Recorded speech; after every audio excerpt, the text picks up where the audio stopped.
Hello everyone, we can see on this video how work the modify QIDI I-Fast is the modify nozzle I get from QIDI Q1 Pro.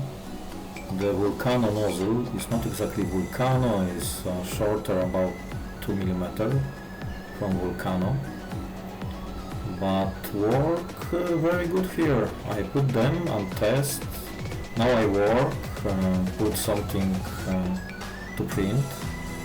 This model is print with 1 mm nozzle and maximum speed is 70 mm per second.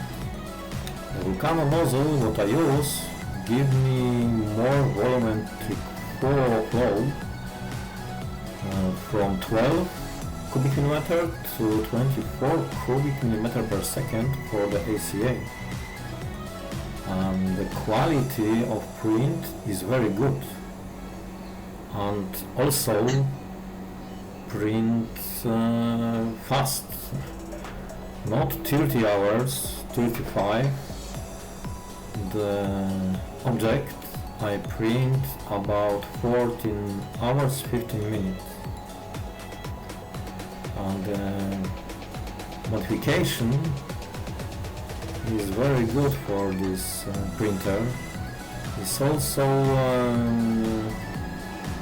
some small problems on the way, because the temperature what we use in the nozzle, they work longer on the filament, and for other filaments like TPU, TPE, you must very careful use the speed of print. You must check with how speed we can print the materials, but every other materials with the 1 mm nozzle I print fast now after the modification the printer. Thank you very much for everyone. Subscribe my channel and we'll see you later.